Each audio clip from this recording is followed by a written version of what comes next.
ದಾಸವರಿಯರಾದ ಜಗನ್ನಾಥದಾಸರು ನರಸಿಂಹದೇವರ ಸ್ವರೂಪಗಳು ಎಷ್ಟಿದೆ ಅಂತ ಅನ್ನೋದನ್ನ ಹೇಳಿ, ಈಗ ಈ ಪದ್ಯದಲ್ಲಿ ಮಾಸಪರ್ಯಂತರವು ಅನ್ನೋ ಪದ್ಯದಲ್ಲಿ ನರಸಿಂಹದೇವರ ಮಂತ್ರ ಜಪ ಮಾಡುವ ಕ್ರಮ ಹೇಳ್ತಾರೆ. ಮಾಸಪರ್ಯಂತರವು ಬಿಡದೆ ನೃಕೇಸರಿಯೇ ಶುಭನಾಮ ಮಂತ್ರ ಜಿತಾಸನದಲ್ಲಿ ಏಕಾಗ್ರ ಚಿತ್ತದಿ ನಿಷ್ಕಪಟದಿಂದ ಬೇಸರದೆ ಜಪಿಸಲು ವೃಜಿನಗಳ ನಾಶಗೈಸಿ ಮನೋರಥಗಳ ಪರಹಿಷ ಪೂರ್ತಿಯ ಮಾಡಿಕೊಡುವನು ಕಡೆಗೆ ಪರಗತಿಯ. ಒಂದು ತಿಂಗಳವರೆಗೆ ಮಾಸಪರ್ಯಂತರ, ಒಂದು ತಿಂಗಳ ತನಕ ಒಂದು ದಿವಸವೂ ಬಿಡದೆ ನೃಕೇಸರಿಯ ಶುಭನಾಮ ಮಂತ್ರ, ನರಸಿಂಹದೇವರ ಶುಭ ನಾಮಗಳಿಂದ ಕೂಡಿದಂಥ ಮಂತ್ರ. ಅದರಲ್ಲೆಲ್ಲ ಬರೇ ನರಸಿಂಹದೇವರ ನಾಮಗಳಿದೆ. ಅಂಥ ಮಂತ್ರ ಅಂದ್ರೆ ತಂತ್ರಸಾರ ಸಂಗ್ರಹದಲ್ಲಿ ಆಚಾರ್ಯರೇ ಉಲ್ಲೇಖ ಮಾಡಿದ ಮಂತ್ರ. ಉಗ್ರಂ ವೀರಂ ಮಹಾವಿಷ್ಣುಂ ಜ್ವಲಂತಂ ಸರ್ವತೋಮುಖಂ ನೃಸಿಂಹಂ ಭೀಷಣಂ ಭದ್ರಂ ಮೃತ್ಯುಂ ನಮಾಮ್ಯಹಂ. ಇದು ಉಗ್ರ, ವೀರ, ಮಹಾವಿಷ್ಣು, ಜ್ವಲಂತಂ ಎಲ್ಲ ನರಸಿಂಹದೇವರ ನಾಮ ಇದು. ಸರ್ವತೋಮುಖಂ, ನೃಸಿಂಹಂ, ಭೀಷಣಂ, ಭದ್ರಂ, ಮೃತ್ಯುಂ ಇಷ್ಟು ನಾಮ. ಈ ನಾಮಯುಕ್ತವಾದಂಥ ಮಂತ್ರವನ್ನ ಜಿತಾಸನದಲ್ಲಿ, ಆಸನ ಬೇಕು, ಕೂತ್ಕೊಂಡು, ಆಸನ ಅಂತಂದ್ರೆ ಕೂತ್ಕೊಂಡು ಏಕಾಗ್ರ ಚಿತ್ತದಿಂದ ನಿಷ್ಕಪಟದಿಂದ ಇನ್ನೊಬ್ಬರಿಗೆ ಪ್ರದರ್ಶನ ಮಾಡ್ಲಿಕ್ಕೆಲ್ಲ ಶ್ರೀಹರಿಯ ನರಹರಿಯ ಅನುಗ್ರಹ ನಮಗಾಗ್ಲಿ ಅಂತ ಆ ಉದ್ದೇಶ ಇಟ್ಟುಕೊಂಡು ನಿಷ್ಕಪಟದಿಂದ ಬೇಸರದೆ, ಆರಂಭದಲ್ಲಿ ಮಾಡುವಾಗ ಉತ್ಸಾಹ ಇದ್ದು ಕೊನೆಗೆ ಬೇಜಾರು ಬಂದು ಹೋಗ್ತದೆ. ಹಾಗಾಗಬಾರದು. ಮೊದಲಿದ್ದ ಉತ್ಸಾಹವೇ ಕೊನೆ ತನಕ ಇರಬೇಕು. ಜಪ ಮಾಡುವಾಗ ಯಾವಾಗ ಮುಗಿತದೆ ಅಂತನ್ನೋದು ಅಥವಾ ಮಧ್ಯದಲ್ಲಿ ಕೈ ಬಿಡೋದು ಆಗಬಾರ್ದು. ಹೀಗೆ ಬೇಸರದೆ ಜಪಿಸಲು ವೃಜಿನಗಳ ನಾಶಗೈಸಿ. ರೋಗ, ವೃಜಿನ ಅಂತಂದ್ರೆ ಪಾಪದಿಂದ ಬರತಕ್ಕ ಸಕಲ ರೋಗಗಳನ್ನ ನಾಶ ಮಾಡಿ ಮನೋರಥಗಳ ಪರೇಶ ಪೂರ್ತಿಯ ಮಾಡಿ ಕೊಡುವನು. ಪರೇಶ ಅಂದ್ರೆ ಸರ್ವೋತ್ತಮನಾದ ಆ ನರಹರಿ ಅವರ ಮನೋರಥಗಳನ್ನು ಪೂರ್ತಿ ಮಾಡಿ ಕೊಡ್ತಾನೆ ಇಹಲೋಕದಲ್ಲಿ. ಕಡೆಗೆ ಪರಗತಿಯ, ಕೊನೆಗೆ ಚರ್ಮದೇಹ ಮುಗಿದ ಮೇಲೆ ಪರಗತಿ ಮೋಕ್ಷವನ್ನು ಕೂಡ ಕೊಡ್ತಾರೆ. ಅಂಥ ಒಂದು ಮಂತ್ರ ಉಗ್ರಂ ವೀರಂ ಮಹಾವಿಷ್ಣು ಅನ್ನೋದು 32 ಅಕ್ಷರದ ಮಂತ್ರ. ಇದನ್ನ ಜಪ ಮಾಡಬೇಕು ಅಂತ ಉಪದೇಶ ಕೊಟ್ಟಿದ್ದಾರೆ. ಇದರಲ್ಲಿ ಇಷ್ಟೆಲ್ಲ ಹೇಳ್ತಾರೆ. ಏಕಾಗ್ರ ಚಿತ್ತದಿ, ಬೇಸರದೆ, ನಿಷ್ಕಪಟದಿಂದ, ಜಿತಾಸನದಲ್ಲಿ. ಇದೆಲ್ಲ ಯಾಕೆ ಅಂತಂದ್ರೆ ಜಪ ಮಾಡುವಾಗ ಕೆಲವು ಉಗ್ರ ಮಂತ್ರಗಳು, ಕೆಲವು ಸೌಮ್ಯ ಮಂತ್ರಗಳು ಅಂತ ಇದೆಯಂತೆ. ಶೌಚಮಾಚಮನಂ ಸ್ನಾನಂ ಮೌನಮಾತ್ಮ ವಿನಿಗ್ರಹ ಅವ್ಯಗ್ರತ್ವಮ ನಿರ್ವೇದ ಉಪಸಂಪತ್ತಿ ಹೇತವೇ. ಶೌಚ ಪಾವಿತ್ರ್ಯ, ಆಚಮನಾದಿಗಳು, ಆಸನ, ಇಂದ್ರಿಯ ನಿಗ್ರಹ, ಮನಸ್ಸು ಆ ಕಡೆ ಈ ಕಡೆ ವ್ಯಗ್ರ ಆಗಬಾರದು, ಅದರಲ್ಲಿ ಬೇಜಾರು ಬರಬಾರದು. ಇವೆಲ್ಲ ಮಂತ್ರ ಜಪಕ್ಕೆ ಮುಖ್ಯವಾಗಿರ್ತಕ್ಕಂಥ ಅಧಿಕಾರಗಳು. ಇದರಲ್ಲೇನಾದ್ರೂ ಕಡಿಮೆ ಆಯಿತು ಅಂತಂದ್ರೆ ಆವಾಗ ಆ ಮಂತ್ರ ಸಿದ್ಧಿಸೋದಿಲ್ಲ. ಮಂತ್ರ ಸಿದ್ಧಿ ಆಗಬೇಕಾದ್ರೆ ಇದು ಬಹಳ ಮುಖ್ಯವಾದದ್ದು. ಅದರಲ್ಲಿಯೂ ಕೂಡ ಕೆಲವು ಮಂತ್ರಗಳನ್ನ ಬಹಳ ಶುದ್ಧಿಯಿಂದ ಜಪ ಮಾಡಬೇಕು. ಉಗ್ರ ಮಂತ್ರ, ಸೌಮ್ಯ ಮಂತ್ರ ಅಂತ ಎರಡು ಪರಿಗಣಿಸಿದ್ದಾರೆ. ಜಮಖಂಡಿ ವಾದರಾಚಾರ್ಯರು ಆ ವಿಭಾಗಗಳನ್ನು ಮಾಡಿ ತೋರಿಸ್ತಾರೆ ಮೂಲ ಪ್ರಮಾಣದಲ್ಲಿದ್ದದ್ದನ್ನ. ಏತೇ ಮಂತ್ರ ಉಪಾಸ್ಯಾಶು ಅನ್ಯಥಾ ನ ಫಲಪ್ರದಾಹ. ಈ ಕೆಲವು ಮಂತ್ರಗಳು ಒಳ್ಳೆ ಅವರವರ ವರ್ಣಾಶ್ರಮಾಚಾರ ನಿರತರಾದವರು, ದುರಾಚಾರ ಬಿಟ್ಟವರು, ಅಂಥವ್ರು ಮಾತ್ರ ಜಪ ಮಾಡಬೇಕಾದ ಮಂತ್ರಗಳಿದೆ. ಯಾವುದು ಅಂದ್ರೆ ನರಸಿಂಹ ಹಯಗ್ರೀವ ಹಂಸವಾರಾಹ ಭಾರ್ಗವಾಹ ಕಪಿಲ ವ್ಯಾಸ ದತ್ತಾದ್ಯಾಹ ದ್ವಿಜಾನಾಮೇವ ಕೀರ್ತಿತಾಹ. ನರಸಿಂಹ ಮಂತ್ರ, ಹಯಗ್ರೀವ ಮಂತ್ರ, ಹಾಗೆ ಹಂಸ ಮಂತ್ರ, ವರಾಹ ಮಂತ್ರ, ಪರಶುರಾಮ ದೇವರ ಮಂತ್ರ, ಕಪಿಲ, ವ್ಯಾಸ, ದತ್ತ ಮಂತ್ರ, ಇವುಗಳೆಲ್ಲ ದ್ವಿಜಾನಾಮೇವ ಕೀರ್ತಿತಾಹ, ದ್ವಿಜರು ಮಾತ್ರ ಮಾಡಬೇಕಾದಂಥ ಮಂತ್ರಗಳಿವೆ. ಅದರಲ್ಲಿಯೂ ಕೂಡ ಪರದಾರ ಪರದ್ರವ್ಯ ದುಷ್ಪ್ರತಿಗ್ರಹ ವರ್ಜಿತೈಹಿ, ಇನ್ನೊಬ್ಬರ ಪದಾರ್ಥಗಳನ್ನ ಅಪಹಾರ ಮಾಡತಕ್ಕಂಥವರು, ಪರಸ್ತ್ರೀ ಅಪಹಾರ, ಕೆಟ್ಟ ದಾನಗಳನ್ನು ತಗೊಳ್ಳುವವರು. ಕೆಟ್ಟ ದಾನ ಅಂದ್ರೆ ದಾನ ಪಂಚಕ, ಉಪ್ಪು, ಹತ್ತಿ, ಕಬ್ಬಿಣ ಇಂಥ ದಾನಗಳನ್ನ ಸ್ವೀಕಾರ ಮಾಡಿದಾಗ ಅದರ ಪರಿಹಾರಕ್ಕಾಗಿ ವಿಶೇಷ ಗಾಯತ್ರಿ ಜಪ ಮಾಡಬೇಕು. ಅದನ್ನು ಮಾಡದೇನೆ ಬರೇ ದಾನ ತಗೊಂಡು ಇಂಥ ಮಂತ್ರಗಳನ್ನು ಯಾವುದೋ ಉದ್ದೇಶಕ್ಕೆ ಮಾಡ್ತೇವೆ ಅಂತ ಹೋದ್ರೆ ಅದು ಫಲಪ್ರದ ಆಗೋದಿಲ್ಲ. ಅದರಿಂದ ದುಷ್ಪ್ರತಿಗ್ರಹ ವರ್ಜಿತೈ, ದುಷ್ಟರಿಂದ ಪ್ರತಿಗ್ರಹ, ದುಷ್ಟ ವಸ್ತುಗಳ ಪ್ರತಿಗ್ರಹ ಇದನ್ನೆಲ್ಲ ಬಿಟ್ಟಿರಬೇಕು. ಆವಾಗ ಏತೇ ಮಂತ್ರ ಉಪಾಸ್ಯಾಸ್ಯು. ಇನ್ನು ಸೌಮ್ಯ ಮಂತ್ರ ಅಂತ ಕೆಲವಿದೆ. ರಾಮಗೋಪಾಲ ಕೃಷ್ಣಾದ್ಯಾಹ, ರಾಮದೇವರ ಮಂತ್ರ, ಕೃಷ್ಣ ಮಂತ್ರ, ಹರಿ ದಾಮೋದರ ಅಚ್ಯುತ ಮತ್ಸ್ಯ ವಾಮನ ಕೂರ್ಮಾದ್ಯಾಹ ಸರ್ವೇಶ್ಯು ಸೌಮ್ಯ ರೂಪಿಣಃ. ಹೀಗೆ ರಾಮ ಮಂತ್ರ, ಕೃಷ್ಣ ಮಂತ್ರ, ಹರಿ ಮಂತ್ರ, ದಾಮೋದರ, ಮತ್ಸ್ಯ, ವಾಮನ, ಕೂರ್ಮ ಈ ಮಂತ್ರಗಳೆಲ್ಲ ಸೌಮ್ಯ ಮಂತ್ರಗಳು. ನಕುಪ್ಯಂತಿ ದುರಾಚಾರೈ, ಅಕಸ್ಮಾತ್ ಏನಾದ್ರೂ ಅಶುದ್ಧಿ ಅವರಿಗಿದ್ರೂ ಕೂಡ ಅಂಥ ಅನರ್ಥ ಏನಾಗುವುದಿಲ್ಲ. ಸದಾಚಾರಿಗಳಾಗಿ ಜಪ ಮಾಡಿದರೆ ವಿಶೇಷ ಫಲ.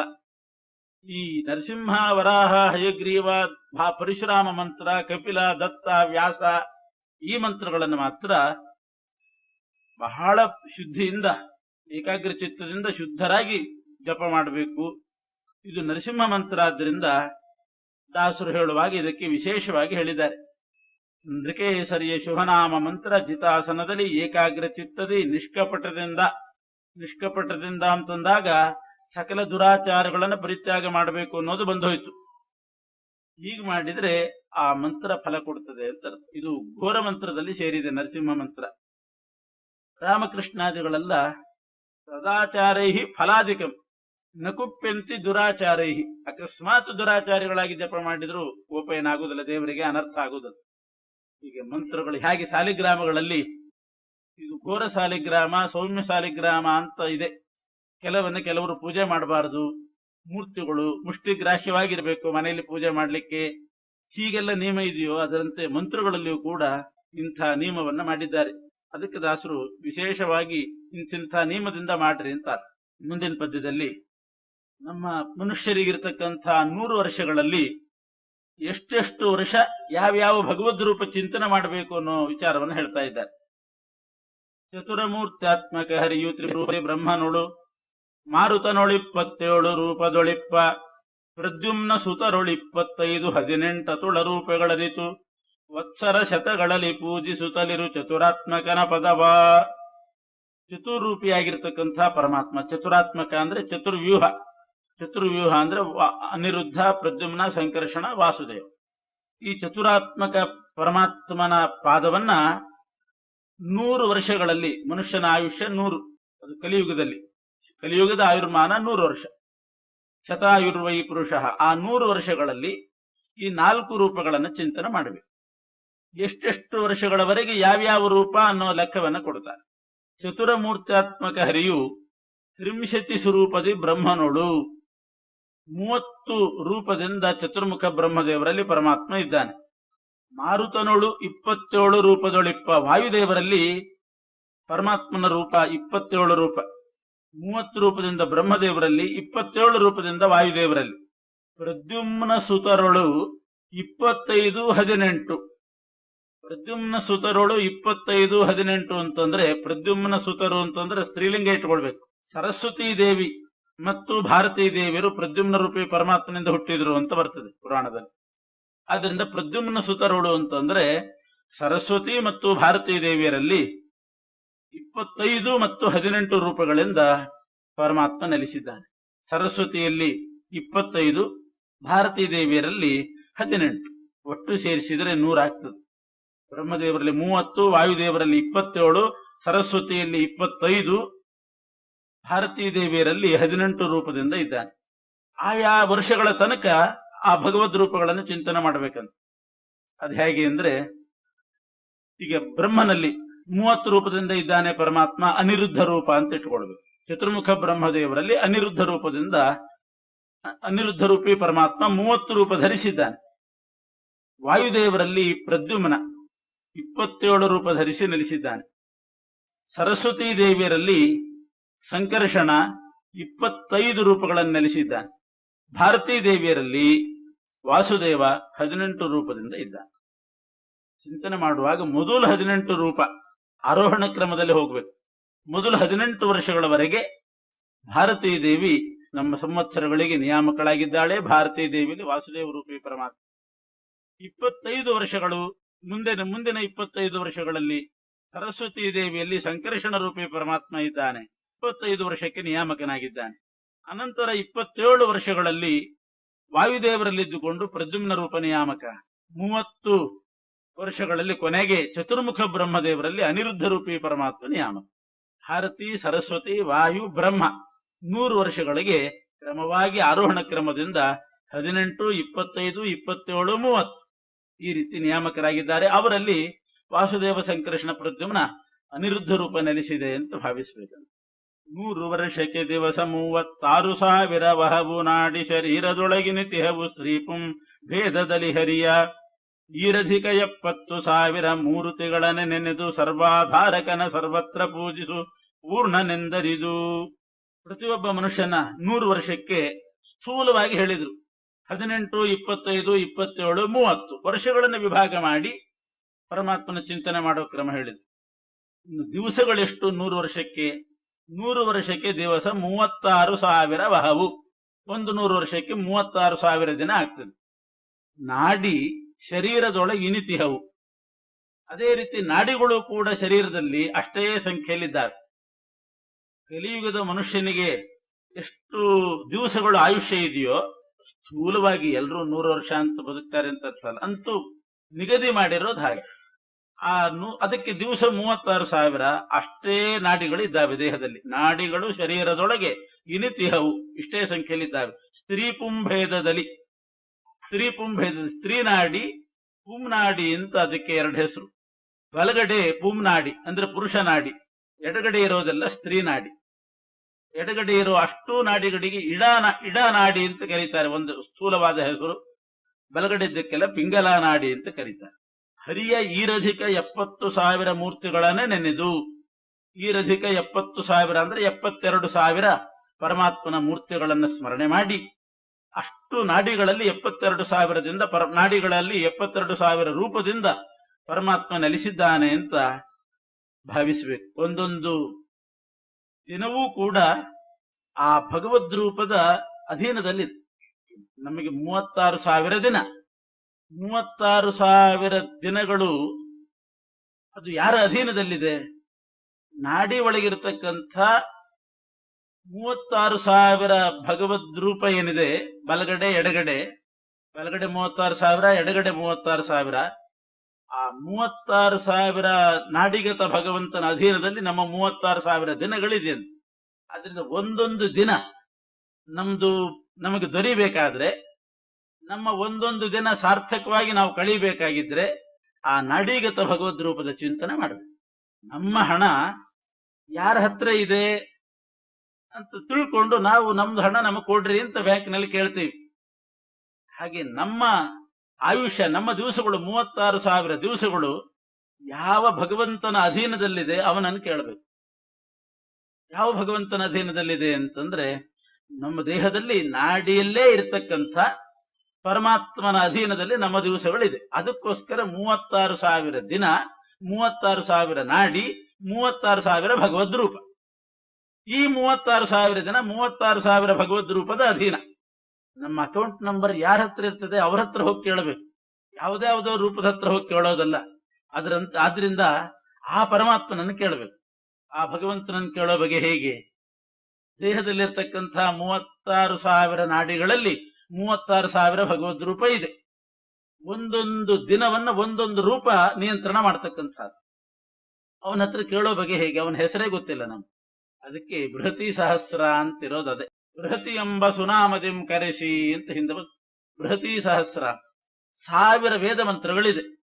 ಆ 1000 ವೇದ ಮಂತ್ರಗಳು ಅದು ಬೃಹತಿ ಛಂದಸ್ಸಿಂದು ಎಲ್ಲ ಅಲ್ಲ. ಅಂತೂ ಬೃಹತಿ ಸಹಸ್ರ ಅಂತ ಹೆಸರು ಯಾಕೆ ಅಂದ್ರೆ, ಆ 1000 ವೇದ ಮಂತ್ರಗಳ ಬೃಹತಿ ಸಹಸ್ರದಲ್ಲಿ ಅಕ್ಷರ ಲೆಕ್ಕ ಹಾಕಿದ್ರೆ 36,000 ಅಕ್ಷರ ಆಗ್ತದೆ. ಮಂತ್ರ 1000, ಅಕ್ಷರಗಳು 36,000 ಇದೆ. ಎಲ್ಲ ಹೊಂದಿಕೆ. ದೇಹದಲ್ಲಿರೋ ನಾಡಿ 36,000, ಭಗವಂತನ ರೂಪ 36,000, ಬೃಹತಿ ಸಹಸ್ರ ಮಂತ್ರದಲ್ಲಿರೋ ಅಕ್ಷರಗಳು 36,000, 36,000 ವ್ಯಂಜನಾಕ್ಷರ, 36,000 ಸ್ವರಾಕ್ಷರಗಳಿದೆ ಅದರಲ್ಲಿ. ಹಾಗೆ ದೇಹದಲ್ಲಿ 36,000 ಸ್ತ್ರೀ ನಾಡಿ 36,000 ಪುರುಷ ನಾಡಿ. ಅದರಲ್ಲಿ ಪರಮಾತ್ಮನ ಸ್ತ್ರೀ ರೂಪ, ಭಗವಂತನ ಪುರುಷ ರೂಪ. ಸ್ವರ ಮತ್ತು ವ್ಯಂಜನ ಅವುಗಳು ಆ ಸ್ತ್ರೀ ರೂಪ ಮತ್ತು ಪುರುಷ ರೂಪಗಳಿಗೆ ಹೆಸರಂತೆ. ಅದರಿಂದ ದೇಹದಲ್ಲಿರುವ 36,000 ಭಗವದ್ ರೂಪದ ಹೆಸರು ಏನು ಅಂತ ಕೇಳಿದ್ರೆ, ಬೃಹತಿ ಸಹಸ್ರವನ್ನ ಒಂದು ಸಲ ಪಾರಾಯಣ ಮಾಡಿದ್ರೆ, ಒಂದು ಸಲ ಪೂರ್ತಿ ಬೃಹತಿ ಸಹಸ್ರ ಪಠನ ಮಾಡಿದ್ರೆ ಅಷ್ಟೂ ರೂಪಗಳ ಹೆಸರು ಬಾಯಲ್ಲಿ ಬಂದಾಗ ಆಗ್ತದೆ. ಯಾಕೆ ಒಂದೊಂದು ಅಕ್ಷರ ಒಂದೊಂದು ರೂಪದ ಹೆಸರು. ತದಿದಾಸ ಭುವನೇಷು ಜ್ಯೇಷ್ಠಂ ಪುನದಂಬ ಉದತೀನಾಂ ನದಂ ಯೋ ಯುವತೀನೋ ಒಂದು ಮಂತ್ರ. ತದಿದಾಸ ಭುವನೇಷು ಅನ್ನುವಾಗ ತ ಅಂತ ಬಂತಲ್ಲ, ತು ಅ, ತ ಅಂದ್ರೆ ತು ಅ, ಒಂದು ವ್ಯಂಜನ ಇದೆ, ಒಂದು ಸ್ವರ ಇದೆ. ದಿ ದಿ ದು ಇ. ತು ಅನ್ನೋದು ಒಂದು ರೂಪದ ನಾಮ, ಅ ಅನ್ನೋದು ಒಂದು ರೂಪದ ನಾಮ. ಹೀಗೆ ಒಂದೊಂದು ಅಕ್ಷರದಲ್ಲಿ ಸ್ವರ ವ್ಯಂಜನ. ಆ ಸ್ವರ ವ್ಯಂಜನಗಳು ಪರಮಾತ್ಮನ ಸ್ತ್ರೀ ರೂಪ ಪುರುಷ ರೂಪಕ್ಕೆ ಅವುಗಳೇ ನಾಮ. ಹೀಗೆ 36,000 ಅಕ್ಷರಗಳು ಅದರಲ್ಲಿದೆ. ಅದೇ ಪರಮಾತ್ಮನ ನಾಮ. ಆದ್ರಿಂದ ಬೃಹತಿ ಸಹಸ್ರ ಒಂದು ಬಾರಿ ಆ ಸಹಸ್ರ ಮಂತ್ರಗಳನ್ನ ಪಠನ ಮಾಡಿದರೆ ನಮ್ಮ 36,000 ದಿನಗಳಿಗೆ ನಿಯಾಮಕವಾದಂಥ 36,000 ನಾಡಿಗತ ಭಗವಂತನ ನಾಮವನ್ನ ಉಚ್ಚಾರಣೆ ಮಾಡಿದ ಹಾಗೆ. ವಿಷ್ಣು ಸಹಸ್ರನಾಮ ಹೇಳಿದ್ರೆ ವಿಶ್ವಂ ವಿಷ್ಣುರ್ 1000 ನಾಮ ಉಚ್ಚಾರಣೆ ಆಯ್ತು. ಹಾಗೆ ಬೃಹತಿ ಸಹಸ್ರ ಹೇಳಿದ್ರೆ 36,000 ನಾಮಗಳ ಉಚ್ಚಾರಣೆ. ಆದ್ರೆ ಬೃಹತಿ ಸಹಸ್ರ ವೇದ ಮಂತ್ರ, ಅದು ಬಹಳ ಕಠಿಣ, ಹೇಳಲಿಕ್ಕಾಗೋದಿಲ್ಲ. ಅದಕ್ಕೆ ಬೃಹತಿ ಸಹಸ್ರಕ್ಕೆ ಅದರದ್ದೇ ಸಂಕ್ಷಿಪ್ತ ರೂಪ ಅಂದ್ರೆ ವಿಷ್ಣು ಸಹಸ್ರನಾಮ. ಅಲ್ಲಿ ಬೃಹತಿ ಸಹಸ್ರದಲ್ಲಿ 1000 ಮಂತ್ರ, ಇಲ್ಲಿ 1000 ನಾಮ. ಹೀಗೆ ವಿಷ್ಣು ಸಹಸ್ರನಾಮಕ್ಕೂ ಬೃಹತಿ ಸಹಸ್ರನಾಮಕ್ಕೂ ನಿಕಟವಾದ ಸಂಬಂಧ. ಆ ಬೃಹತಿ ಸಹಸ್ರಕ್ಕೂ ನಮ್ಮ ದೇಹದಲ್ಲಿ ನಾಡೀಗತ ಭಗವದ್ ರೂಪಕ್ಕೂ ಸಂಬಂಧ. ನಮ್ಮ ದೇಹದ ನಾಡೀಗತ ಭಗವದ್ ರೂಪಕ್ಕೂ ನಮ್ಮ 100 ವರ್ಷದ ಆಯುಷ್ಯಕ್ಕೂ ಸಂಬಂಧ ಇದೆ. 100 ವರ್ಷದ ಆಯುಷ್ಯ 36,000 ದಿನ. ಅದಕ್ಕೆ ನಿಯಾಮಕ ರೂಪ ದೇಹದಲ್ಲೇ ನಾಡಿಯಲ್ಲಿರ್ತಕ್ಕಂಥ ರೂಪ. ಇದೇ ರೂಪಗಳು ಸೂರ್ಯನಲ್ಲಿಯೂ ಇದ್ದಾವಂತೆ, ಸೂರ್ಯನ ಕಿರಣಗಳಲ್ಲೂ ಇದ್ದಾವೆ. ಹಗಲು ರಾತ್ರಿಗಳಿಗೂ ಅವು ನಿಯಾಮಕ, ನಮ್ಮ ದಿವಸಕ್ಕೆ ನಿಯಾಮಕ. ಬೃಹತಿ ಸಹಸ್ರದಲ್ಲಿ ಅಕ್ಷರದಿಂದ ಪ್ರತಿಪಾದ್ಯ. ಒಂದೊಂದು ಋಕ್ ಈಗ ನೋಡಿ, ತದಿದಾ ಆ ಸಭುವನೇಷು ಜ್ಯೇಷ್ಠಂ ಪುನದಂ ಬಭೂದತೀನಾಂ ನದಂ ಯೋ ಯುವತೀನೋಂ ಅಂತ ಒಂದು ಮಂತ್ರ. ಇಷ್ಟು ಮಂತ್ರ ಹೇಳಿದಾಗ ಎಷ್ಟು ಭಗವದ್ ರೂಪಗಳನ್ನ ಹೇಳಿದಂತಾಯ್ತು, ನಾಮಗಳನ್ನ. ಓಂ ವಿಶ್ವಾಯ ನಮಃ ಓಂ ಅಂದ್ರೆ ಅಷ್ಟು ಬಂದೋಯ್ತು. ವಿಶ್ವ ಅನ್ನೋದಕ್ಕೆ ಇಷ್ಟು ಅರ್ಥಗಳಿದೆ. ಅದರಂತೆ 1000 ನಾಮಗಳನ್ನು ಹೇಳಿದ್ರೆ 36,000 ನಾಮಗಳ ಉಚ್ಚಾರಣೆನೂ ಆದಾಗ. ಅದಕ್ಕೆ ವಿಷ್ಣು ಸಹಸ್ರನಾಮಾಪಿ ಜ್ಞೇಯಂ ಪಾಠ್ಯಂಚ ತದ್ವಯಂ ಅಂತ ಮಹಾಭಾರತದಲ್ಲಿ ಅತ್ಯಂತ ಶ್ರೇಷ್ಠವಾದದ್ದು 2, ವಿಷ್ಣು ಸಹಸ್ರನಾಮ ಮತ್ತು ಭಗವದ್ಗೀತಾ. 2 ಬಹಳ ಮಹತ್ವದ್ದು ಅಂತಂದಿದ್ದಾರೆ. ವಿಷ್ಣು ಸಹಸ್ರನಾಮ ಅದು ನಮ್ಮ ಆಯುಷ್ಯಕ್ಕೇ ಸಂಬಂಧಪಟ್ಟಂಥ ಗ್ರಂಥ. ಈ ಒಂದು ಮಾಹಿತಿಯನ್ನು ಕೂಡ, ಇದೆಲ್ಲ ಐತರೇಯೋಪನಿಷತ್ತಿನಲ್ಲಿ ಬರ್ತಕ್ಕಂಥ ರಹಸ್ಯ, ಅದನ್ನು ಹೇಳಿದ್ದಾರೆ. ಮುಂದೆ ನಾಡಿ ಪ್ರಕರಣ ಸಂಧಿಯಲ್ಲಿ ಇನ್ನೂ ವಿಸ್ತಾರಗೊಳಿಸ್ತಾರೆ. ಆ ನಾಡಿಗಳ ಬಗ್ಗೆ ದಾಸರು ಇನ್ನೂ ಹೆಚ್ಚಿನ ಮಾಹಿತಿಯನ್ನು ಅಲ್ಲಿ ಕೊಡ್ತಾರೆ. ಈಗ ಸ್ಥೂಲವಾಗಿ ಇಷ್ಟು ಹೇಳಿದ್ದಾರೆ. 100 ವರ್ಷಕ್ಕೆ ದಿವಸ 36,000 ವಹವು. ನಾಡಿ ಶರೀರದೊಳಗೆ ಇನಿತಿಹವು ಸ್ತ್ರೀ ಪುಂಭೇದದಲ್ಲಿ ಹರಿಯ ಈರಧಿಕ 70,000 ಮೂರ್ತಿಗಳನ್ನೇ ನೆನೆದು, ಆ ಮೂರ್ತಿಗಳನ್ನ ಸ್ಮರಣೆ ಮಾಡ್ರಿ, ನೆನಿರಿ ಅಂತಂದ್ರೆ ಸಹಸ್ರನಾಮದ ಮೂಲಕ ಅಥವಾ ಬೃಹತಿ ಸಹಸ್ರದ ಮೂಲಕ. ಬೃಹತಿ ಸಹಸ್ರದ ಮಂತ್ರಗಳು ಹೆಚ್ಚಿಗೆ ಋಗ್ವೇದದಲ್ಲೇ ಬರ್ತಕ್ಕಂಥದ್ದು. ಅದನ್ನ ನೆನೆಬೇಕು. ನೆನೆದು ಸರ್ವಾಧಾರಕನ ಸರ್ವತ್ರ ಪೂಜಿಸು ಪೂರ್ಣನೆಂದರಿತು. ಪೂರ್ಣನೆಂದರಿದು ಅಂದ್ರೆ ಪೂರ್ಣ ಅಂದ್ರೆ ಬೃಹತಿ, ಬೃಹತಿ ಅಂದ್ರೆ ಪೂರ್ಣ. ಅದಕ್ಕೆ ಪೂರ್ಣನೆಂದರಿತು ಅಷ್ಟಾದ್ರೂ ತಿಳ್ಕೊಳ್ಬೇಕು. ಕೊನೆಗೆ ಬೃಹತಿ ಅಂತ ಒಂದು ಭಗವಂತನ ರೂಪ ಇದೆ ಅಂತ ತಿಳ್ಕೊಂಡ್ರೆ ಅದು 36,000 ರೂಪಕ್ಕೆ ಒಂದು ಹೆಸರು. ಬೃಹತಿ ಅಂತ ಸ್ಥೂಲವಾದ ಹೆಸರು. ಹಿಂದೆನೂ ಬಂದಿದೆ, ಬೃಹತಿ ಎಂಬ ಸುನಾಮದಿಂ ಕರೆಸಿ ಅಂತಿದೆ. ಬೃಹತಿ ಅಂತ, ಬೃಹತಿ ಅಂದ್ರೆ ಪೂರ್ಣ ಅಂತ ಅರ್ಥ ಸಂಸ್ಕೃತದಲ್ಲಿ. ಅದನ್ನೇ ದಾಸರಲ್ಲಿ ಪೂರ್ಣನೆಂದರಿದು ಪೂಜಿಸು ಅಂತಾರೆ. ಕಾಲಕರ್ಮ ಗುಣ ಸ್ವಭಾವಗಳ ಆಲಯನು ತಾನಾಗಿ ಲಕ್ಷ್ಮೀ ಲೋಲತತ್ತದ್ರೂಪ ನಾಮದಿ ಕರೆಸು ತೊಳಗಿದ್ದು ಲೀಲೆಯಿಂದಲಿ ಸರ್ವಜೀವರ ಪಾಲಿಸುವ ಸಂಹರಿಸಿ ಸೃಷ್ಟಿಪ ಮೂಲ ಕಾರಣ ಪ್ರಕೃತಿ ಗುಣ ಕಾರ್ಯಗಳ ಮನೆ ಮಾಡಿ. ಕಾಲ, ಕರ್ಮ, ಗುಣ, ಸ್ವಭಾವ ಒಬ್ಬ ಮನುಷ್ಯನಿಗೆ ಇಷ್ಟು ಸಂಬಂಧಪಟ್ಟಿರ್ತದೆ. ಯಾವ ಕಾಲದಲ್ಲಿದ್ದಾನೆ, ಯಾವ ಕರ್ಮ ಮಾಡ್ತಾನೆ, ಯಾವ ಗುಣ ಒಂದು, ಏನು ಸ್ವಭಾವ. ಸ್ವಭಾವ ಅಂದ್ರೆ ಯೋಗ್ಯತೆ. ಮೂಲ ಯೋಗ್ಯತೆ, ಜೀವನ ಯೋಗ್ಯತೆ ಏನಿದೆ ಅಂತ. ಹೀಗೆ ಕಾಲ, ಕರ್ಮ, ಸತ್ವರಜಸ್ತಮ ಗುಣಗಳು ಮತ್ತು ಸ್ವಭಾವ, ಇದಕ್ಕೆಲ್ಲ ಪರಮಾತ್ಮನೇ ನಿಯಾಮಕ. ಅವುಗಳಲ್ಲಿ ಅದದೇ ಹೆಸರಿನಿಂದ ಲಕ್ಷ್ಮೀಲೋಲ ಪರಮಾತ್ಮ ಇದ್ದು ಅವರವರ ಗುಣ, ಯೋಗ್ಯತೆ, ಸ್ವಭಾವ ಅಂದ್ರೆ ಯೋಗ್ಯತೆ, ಅದಕ್ಕೆ ಅನುಗುಣವಾಗಿ ಲೀಲೆಯಿಂದಲೇ ಸರ್ವಜೀವರ ಪಾಲಿಸುವ, ಎಲ್ಲ ಜೀವರನ್ನ ಪಾಲಿಸ್ತಾನೆ, ಸೃಷ್ಟಿ ಮಾಡ್ತಾನೆ, ಸೃಷ್ಟಿಪ, ಆಮೇಲೆ ಪಾಲಿಸುವ, ಸಂಹರಿಸಿ, ಮತ್ತೆ ಸೃಷ್ಟಿಪ, ಮತ್ತೆ ಪುನಃ ಸೃಷ್ಟಿ ಮಾಡ್ತಾನೆ. ಮೂಲ ಕಾರಣ ಪ್ರಕೃತಿ ಗುಣ ಕಾರ್ಯಗಳ ಮನೆ ಮಾಡಿ, ಅಂದ್ರೆ ಈ ಎಲ್ಲದಕ್ಕೂ ಮೂಲ ಪ್ರಕೃತಿ. ಸತ್ವರಜಸ್ತಮ ಗುಣಗಳಿಗೂ ಮೂಲಭೂತವಾದದ್ದು ಮೂಲ ಪ್ರಕೃತಿ. ಆ ಮೂಲ ಪ್ರಕೃತಿಯಿಂದ ಸೃಷ್ಟಿಯಾದದ್ದು ಸತ್ವರಜಸ್ತಮ ಗುಣ. ಅದರ ಕಾರ್ಯಗಳು ಸಾತ್ವಿಕ ಕಾರ್ಯ, ರಾಜಸ ಕಾರ್ಯ, ತಾಮಸ ಕಾರ್ಯ, ಅದನ್ನೆಲ್ಲ ಭಗವಂತ ಮಾಡಿಸ್ತಾ ಇಚ್ಛಾ ಮಾತ್ರದಿಂದ, ಲೀಲಾ ಮಾತ್ರದಿಂದ ಮಾಡಿಸ್ತಾ ಇದ್ದಾನೆ ಅಂತ ನಿಗದಿ. ಅವರವರ ಗುಣ, ಸ್ವಭಾವ, ಯೋಗ್ಯತೆ ಅದಕ್ಕೆ ಅನುಗುಣವಾಗಿಯೇ ಪರಮಾತ್ಮ ಮಾಡ್ತಾನೆ. ಎಲ್ಲರಲ್ಲೂ ಒಂದೇ ರೀತಿ ಕರ್ಮ ಮಾಡಿಸೋದಿಲ್ಲ. ಮನೆಯಲ್ಲಿ ಹುಟ್ಟಿದಂಥ 4 ಮಕ್ಕಳಲ್ಲಿ 4 ಥರ ಕರ್ಮ ಮಾಡಿಸ್ತಾನೆ. ಕೆಲವರಿಗೆ ಜಾಸ್ತಿ, ಕೆಲವರಿಗೆ ಕಡಿಮೆ. ಜ್ಞಾನವೂ ಅಷ್ಟೇ, ಕೆಲವರಿಗೆ ಜಾಸ್ತಿ ಜ್ಞಾನ, ಕೆಲವರಿಗೆ ಕಡಿಮೆ ಜ್ಞಾನ. ಯಾಕೆ ಹೀಗೆ ವ್ಯತ್ಯಾಸ ಆಗ್ತದೆ? ಪರಮಾತ್ಮ ಒಬ್ಬನೇ ಅಂತಂದ್ರೆ ಅದಕ್ಕೆ ದೃಷ್ಟಾಂತ ಕೊಟ್ಟು ದಾಸರು ಮನವರಿಕೆ ಮಾಡ್ತಾರೆ. ತಿಲಜ ವರ್ತಿಗಳನುಸರಿಸಿ ಪ್ರಜ್ವಲಿಸಿ ದೀಪಗಳು ಆಲಯದ ಕತ್ತಲೆಯ ಭಂಗಿಸಿ ತದ್ಗತಾರ್ಥವ ತೋರುವಂದದಲ್ಲಿ ಜಲರು ಹೇಕ್ಷಣ ತನ್ನವರ ಮನದೊಳಗೆ ಭಕ್ತಿ ಜ್ಞಾನ ಕರ್ಮಕ್ಕೆ ಒಲಿದು ಹೊಳೆವುತ ತೋರುವನು ಗುಣರೂಪ ಕ್ರಿಯೆಗಳನ್ನು. ದೀಪ ಅಂದ್ರೆ ಅಗ್ನಿದೇವರು. ಅದು ದೀಪ ಒಂದೇ ತರ. ಆದರೆ ಒಂದು ಮನೆಯಲ್ಲಿ ಜಾಸ್ತಿ ಬೆಳಕಿರ್ತದೆ, ಇನ್ನೊಂದು ಮನೆಯಲ್ಲಿ ಕಡಿಮೆ ಬೆಳಕಿರ್ತದೆ. ಕೆಲವು ಕಡೆ ಅಕ್ಷರಗಳು ಸ್ಫುಟವಾಗಿ ಕಾಣ್ತದೆ, ಕೆಲವು ಕಡೆ ಕಾಣೋದಿಲ್ಲ. ಒಂದೇ ದೀಪ, ಆದರೆ ಒಂದೊಂದು ಮನೆಯಲ್ಲಿ ಒಂದೊಂದು ರೀತಿ ಬೆಳಕಿರ್ತದೆ. ಯಾಕೆ ಅಂತ ಕೇಳಿದ್ರೆ ದೀಪದಲ್ಲಿ ತಾರತಮ್ಯ ಇಲ್ಲ, ಆದ್ರೆ ಅವರವ್ರ ಬತ್ತಿ ಯಾವ್ದು ಹಾಕಿರ್ತಾರೆ ಅಂತ ನೋಡ್ಬೇಕಷ್ಟೆ.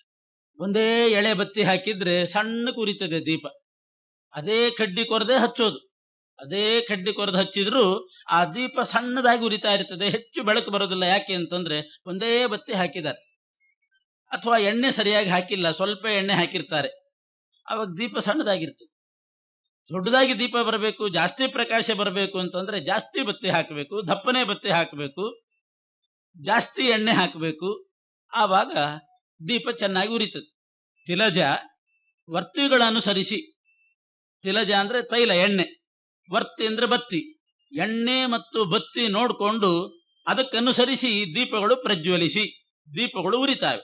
ಆಲಯದ ಕತ್ತಲೆಯ ಭಂಗಿಸಿ, ಜಾಸ್ತಿ ಕತ್ತಲೆ ಇದ್ರೆ ಜಾಸ್ತಿ ಕತ್ತಲೆಯನ್ನು ಹೋಗಿಸ್ತವೆ, ದೊಡ್ಡ ದೀಪ ಇದ್ರೆ. ದೊಡ್ಡ ಬತ್ತಿ, ಬಹಳ ಎಣ್ಣೆ ಇದ್ರೆ ತದ್ಗತಾರ್ಥವ ತೋರು ಒಂದದಲ್ಲಿ, ಆಮೇಲೆ ಮನೆ ಪದಾರ್ಥವನ್ನು ಸ್ಫುಟವಾಗಿ ತೋರಿಸ್ತವೆ. ಅದರಂತೆ ಪ್ರಣತಿಯಲ್ಲಿ ಬತ್ತಿ ಮತ್ತು ಎಣ್ಣೆ ಅದಕ್ಕೆ ಅನುಗುಣವಾಗಿ ದೀಪ ಬರ್ತದೆ, ಪ್ರಕಾಶ ಬರ್ತದೆ. ಹಾಗೆ ಪ್ರಣತಿಯಂತೆ ಇರತಕ್ಕಂಥವನು ಜೀವ. ಅವನಲ್ಲಿ ಎಣ್ಣೆ ಅಂದ್ರೆ ಭಕ್ತಿ, ಸ್ನೇಹ. ಎಣ್ಣೆಯಲ್ಲಿ ಸ್ನೇಹ ಜಿಡ್ಡಿರ್ತದೆ. ದೀಪ ಉರಿಲಿಕ್ಕೆ ಸಾಧನವಾಗಿರ್ತಕ್ಕಂಥದ್ದು ಬತ್ತಿ ಅಂದ್ರೆ ಅವನ ಜ್ಞಾನ.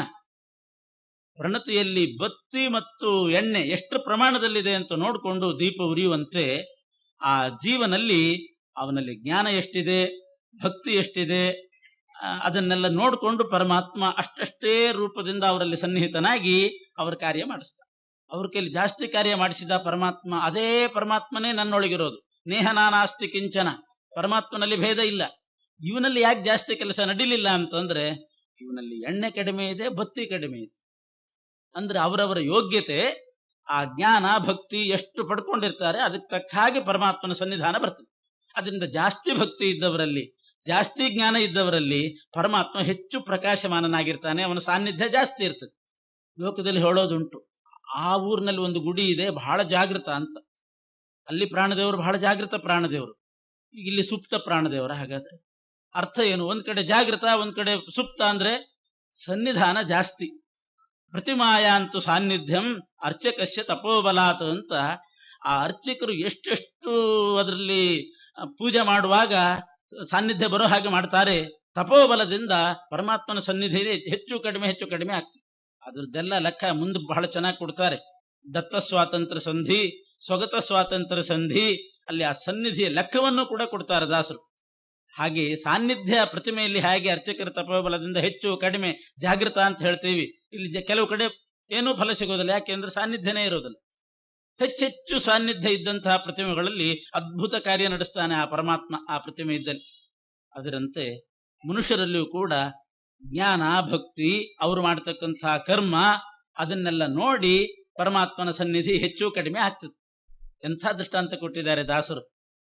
ದಿವಸ ನೋಡ್ತೀವಿ ನಾವು ಮನೆಯಲ್ಲಿ ಪ್ರಣತಿ ಹಚ್ಚಿರ್ತೀವಿ, ದೀಪ ನೋಡ್ತೀವಿ, ಬೇರೆ ಬೇರೆ ದೀಪಗಳನ್ನು ನೋಡ್ತೀವಿ, ಆದ್ರೆ ಅದನ್ನ ನಮ್ಮ ಜೀವನದಲ್ಲಿ ಅಳವಡಿಸ್ಕೊಳ್ಳಿಕ್ಕೆ ನಮಗೆ ಗೊತ್ತಾಗಿಲ್ಲ.